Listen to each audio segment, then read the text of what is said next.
way up? Well, they're looking for a completely new identity right now. There's no secret. Jaden Gardner, who's been statistically the most effective scorer in the American Conference for the last 3 years, transferred, and one of the all-time great players in the history of East Carolina. Everything ran through him. But you have a really solid backcourt. So I expect ECU's offense and defense to look much different than the previous years. Could be totally wrong, but I would assume that when your focal point is gone, you're going to have to tweak some things. But that backcourt, there's enough talent there where you could do a lot of things on both ends of the floor. As me optimistic about the Pirates. Brooke, your thoughts on where they need to be this season? You know, sometimes when you have one guy who the offense runs through, you become kind of easy to guard because you can send 2 or 3 guys and neutralize him, right? Now, if you have a couple of other different scorers, you got JJ Miles, Jalen Forbes, who's a transfer from Alabama. This is an offense that Joe Dooley says there's been times where it's been easy to put things in. And if you have 3, 4, 5 guys who can average double figures, that makes you a much more dangerous team than one guy who's scoring 20 a night. Well, we are going to hear from Joe Dooley in just a bit. But first, JJ Miles, the player is joining us now, earned a 5th year this season, super senior from East Carolina. JJ, thanks so much for joining us. What did you want to accomplish in this final 5th senior season? Well, I just want to do my part of my team, make my team better, and most importantly, like graduate and get my degree as well. When you look at this program from where it was a year ago, where have you seen some of the development, the improvement over the offseason? I mean, I've seen a lot of improvements. Like the return guys we got, like I feel like we're doing a better more job of being leaders for the younger and the new guys who come to our organization, and just showing them how we do things here at ECU.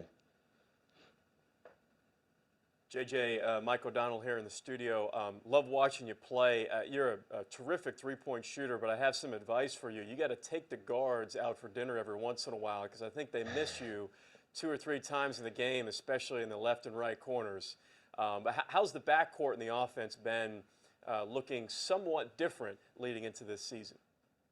I mean, I've said like returning guard like Tristan, Suggs, and Tremont. I feel like they improved a lot, and we got younger freshmen who work really hard. So I think the backcourt looking very good this year. JJ, Brooke Weisbrod here. One of the team building exercises that you guys have done is you've all learned how to box. So I'm just wondering, who is the best boxer on your team, and can you show us that maybe like jab cross you build up? For me, you know I'm the best fighter always wherever I'm at. So you know. What was he going to say? After last year and having no fans in the stands, the Mingus Maniacs are back.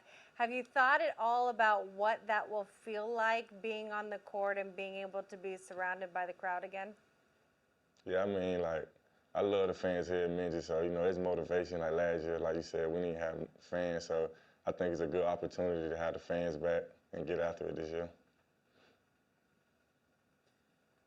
You know, a guy that came into your team that I think is a really interesting fit is Vance Jackson. I think he takes a lot of pressure off you, JJ, from having to do a lot on the court, but how has Vance been able to adapt and come in chemistry-wise with this East Carolina team? Well, Vance, he's a good dude. He worked very hard. Like I said, he got a lot of experience with college basketball, so him adapting wasn't very hard for him. But, like, yeah, he's a very talented player. JJ, we have some questions via the media on Zoom. We'll toss them your way. Here's Tom. Thanks, Chris. We'll go to our first question from Stephen Igo of Hoist the Colors. JJ, in the past, you've been one of the few maybe consistent three-point shooters on the team. This year, that might change with some of the new guys coming in. How do you think that'll help out you and the offense as a whole? I feel like, yeah, it's good that we got more shooters, to space the floor out, create opportunities for others, take pressure off me, like you said. All right, our next question will become from Bubba Rosenbaum of the Sports Objective. JJ, you talk about those new guys coming into the program. Just talk about how they made that transition, be advanced. Can you repeat that, sir? I couldn't hear you. JJ, just talk about the new guys coming into the program. Just talk about how they made it. Hey, Bubba, I think the volume is down. We'll get back to you in just a minute. Stephen Igo, why don't you have a follow-up? JJ, you guys are picked to finish 11th. Do you ignore that, or do you use that as motivation going into the season? I feel we use it as motivation for sure. We got bad luck with COVID and all, but we really can't use that as excuse. So we just use that as motivation to work hard and get better every day. All right, let's give it a try to let's go to Eric Gillickson right now. Hey JJ, how does boxing and that mentality help you guys with basketball?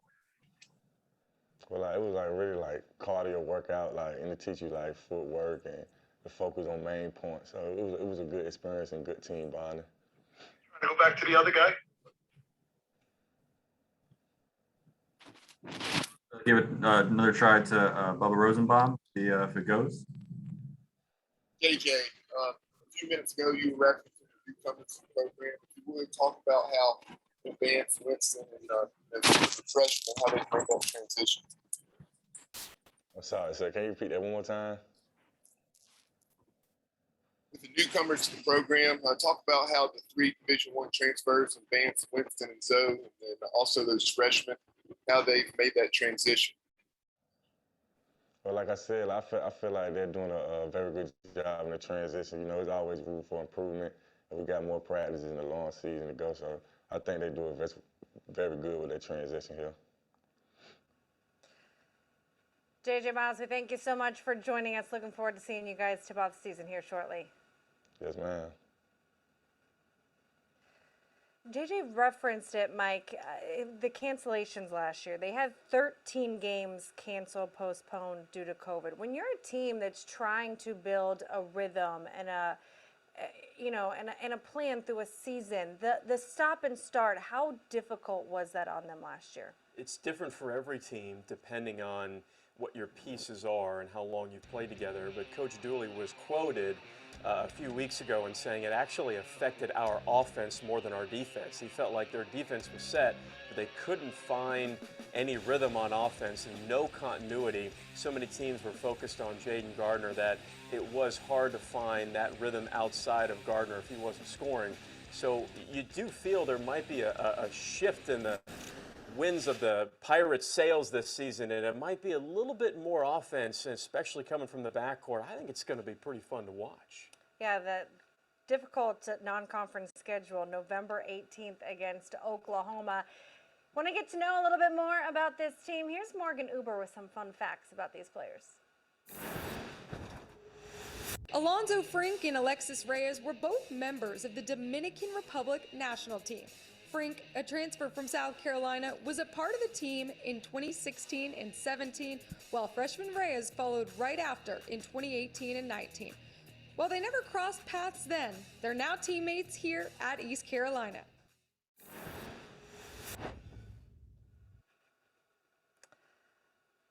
We're going to join Coach Joe Dooley now, the men's head coach for ECU. Coach, thanks so much for joining us. When you look at this program right now, what have you learned about your team in the short amount of practices that you've had so far this fall? Well, obviously we're a little bit different. We do have some experience back with the young men that JJ talked about with JJ Miles and Brandon Suggs, Tristan Newton, Luigi DeBow. Those guys all played a lot of minutes. I think we were able to add some mature pieces with 3 BCS transfers with Winston Tabbs and Alonzo Frink and Vance Jackson. I think those guys have really fit in. Then the freshman class and the newcomers, I think, have really blended very well. Coach, you talked about last season, COVID shutdowns really affecting your offense and just lack of continuity, just stuff completely out of your control. How do you feel the offense so far in the limited time you've had with your team? You're getting somewhat back to normal. Do you feel your offense is starting to develop continuity, at least where you'd like it to be at this point in the process? Yeah, at this point, I like where we are offensively. Obviously, you always want to get better, but the ball moves better, much better movement, much better one more pass, much better driving. I think, obviously, offense is a continuity type deal. It's a feel, a lot of repetitions, and I think the guys have done a nice job so far. Coach Brooke Weisbrod, one of the things you've said is that it's been easy to put things in your offense this year. And how does that put you ahead already versus last year? Well, I think everybody was in an awkward situation last year. You have, you're having practice, you're not sure who's going to practice. You have practices, which can happen even with injuries, but you have practices where you're limited numbers. You have practices where it's one person on a basket with a coach and a manager. So I think being able to have guys out there in groups of 5 and having guys being able to have a feel with each other, play pickup during the offseason, play 5-on-5 more, even in the offseason, probably help these guys get a feel for who each other were and what they're capable of doing. So I think it makes it a lot easier to implement offense because they have a feel for each other. Coach, we have some questions from the media via Zoom now. We'll toss those your way. Thanks, Chris. Our first question will come from Stephen Igo of Hoist the Colors. Coach, we talked about Winston Tabbs a few weeks ago at practice. How's he coming along health-wise? And then if he is able to get to 100% healthy, how much of a different dimension does he bring to the offense? Well, he's been working his way back into practice. He's not at full practice duration yet. Has about an hour and 15 to an hour and a half limit to right now. So he is working his way back in. Hopefully by next week we'll even increase that a little bit more. I think with him, he's got to get his timing back. He was out recovering, so that'll take him a little time to get back to speed. But when you look historically what he's done, his numbers are real. Played at a high level in the ACC. He was a proven scorer. I think adds another dynamic to our offense, and he's played at a high level, so I think he's familiar with what he's going up against in the AAC. And Coach, the preseason poll came out the other day. You guys were picked to finish last. Is that a motivation at all for your team, or do you just kind of ignore that and focus on improving? We both focus on improving. I mean, I think the guys will focus on that more because they want to prove it wrong. But I don't think if you focus on those things, I don't think that does anything. So it's focusing on getting better, focusing on our program getting better, and I think that will motivate the guys. All right, now we'll go to Bubba Rosenbaum at the Sports Objective. Good morning, Coach. Talk about some of the strides you've seen from the returning players, such as JJ Miles, Tremont Robinson-White, et cetera. Well, I think JJ is a great story. I think the maturity he's had and shown especially over the last 6 to 8 months is incredible. I mean, from the academic standpoint all the way through every other standpoint, he's been unbelievable. He's been a really good leader in practice. I do think the returning guys sort of know what to expect, from practice and what the expectations are. And I think all these guys have a greater appreciation. You look last season, we played 19 games, and how quickly a season can go by and you can't get them back. So I do think they've thought about that. I think players throughout the country are thinking about that. Sort of some regards, almost a lost year. And I think they have to develop an appreciation that, you can't play forever and that you got to take advantage of it while you can. I think the returning guys we have really matured and really done a good job of trying to express that to the younger guys. All right, we'll go to a follow-up from Stephen Igo.